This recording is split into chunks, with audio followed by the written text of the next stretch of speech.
ఆంధ్రసీకులకు విశిష్ట గుర్తింపు సంఖ్య ఇవ్వాలా వద్దా అనే నిర్ణయంపై చర్చించేందుకు ఇవాళ కేంద్ర మంత్రివర్గం భేటీ అవుతోంది. విదేశీయులకు గుర్తింపు సంఖ్య ఇస్తే జాతీయ భద్రతకు పెను ప్రమాదమంటూ విపక్షాలు వ్యక్తం చేస్తున్న అభ్యంతరాలను కేంద్ర హోంమంత్రి చిదంబరం తోసిపుచ్చారు. భారత పౌరులకు గుర్తింపు కల్పించే లక్ష్యంతో కేంద్రం చేపట్టిన విశిష్ట గుర్తింపు సంఖ్యల జారీ ఇప్పుడు వివాదాస్పదమవుతోంది. ఈ సంఖ్యను భారతీయులకే పరిమితం చేయాలా లేక ఇక్కడ స్థిరపడిన విదేశీయులకు కూడా ఇవ్వచ్చా అనే అంశంపై కేంద్రం మల్లగుల్లాలు పడుతోంది.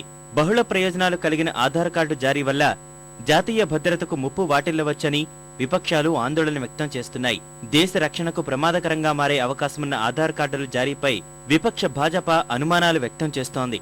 భారత్లో స్థిరపడిన విదేశీయులకు వీటిని జారీ చేయొద్దని కేంద్రాన్ని హెచ్చరిస్తోంది. వీటి నివారణపై హోంశాఖ దృష్టి సారించాల్సిన అవసరం ఉందని సూచిస్తోంది. ये जो यूनिक आइडेंटिफिकेशन नंबर बन रहा है, ये भारत के सभी रहने वालों के बारे में, भारत के नागरिकों के बारे में नहीं।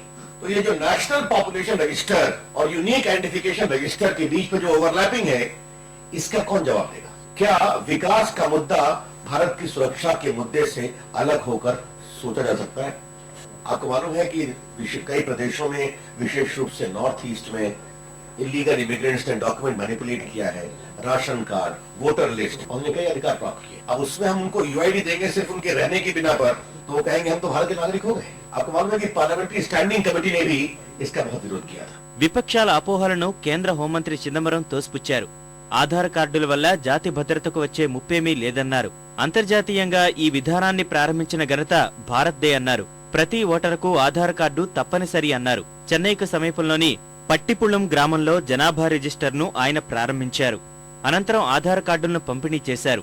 భవిష్యత్ అవసరాలకు ఈ కార్డు ఎంతగానో ఉపయోగపడుతుందన్నారు. மொத்த எண்ணிக்கையாக கூட்டுத்தொகையாக நமக்கு தெரிகிறதே ஒழிய இதுல யார் இந்தியர் யார் அந்நியர், யார் இந்தியாவிலே வசிப்பவர் ரெசிடென்ட், யார் இந்தியாவினுடைய குடியுரிமை பெற்றவர் சிட்டிசன் என்ற பாகுபாடெல்லாம் நமக்கு தெரிவது கிடையாது. 100 ஆண்டுகளுக்கு மேலாக மக்கள் கணக்கெடுப்பை இந்திய அரசு நடத்தி வருகிறது. உலகிலேயே மிகப்பெரிய மக்கள் கணக்கெடுப்பு பணி இந்தியாவிலே தான் நடைபெறுகிறது. கடந்த ஆண்டு 2011ஆம் ஆண்டு மக்கள் கணக்கெடுப்பு சென்சஸ் 10 ஆண்டுகளுக்கு ஒரு முறை நடைபெறுவது இந்தியாவிலே நடந்தது. 10 ஆண்டுகளுக்கு ஒரு முறை கணக்கெடுத்தால் மட்டும் போதாது. கணக்கெடுப்புக்கு பிறகு இந்தியாவிலே வசிப்பவர்கள் யார், ரெசிடென்ட், பிறகு அதனுடைய ஒரு பகுதியாக வசிப்பவர்களிலே அந்நியர்கள் யார், குடியுரிமை பெற்றவர்கள் யார், who is a foreigner, who is a citizen.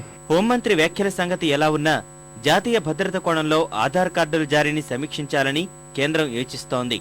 విశిష్ట గుర్తింపు సంఖ్య ఇచ్చేందుకు పెట్టుకున్న లక్ష్యం విస్తరణ కోసం జరుగుతున్న ప్రయత్నాలపై విపక్షాల అభ్యంతరాలను ప్రభుత్వం పరిగణలోకి తీసుకుంది.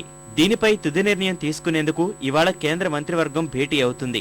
ఇందులో భారత్లో స్థిరపడిన కాందిశీకులకు ఆధార్ కార్డులు ఇవ్వాలా వద్దా అనే అంశాన్ని సమీక్షిస్తారు. దీంతో పాటు ఇప్పటి వరకు జరిగిన కార్డుల జారీ పురోగతిని మంత్రివర్గం సమీక్షించనుంది.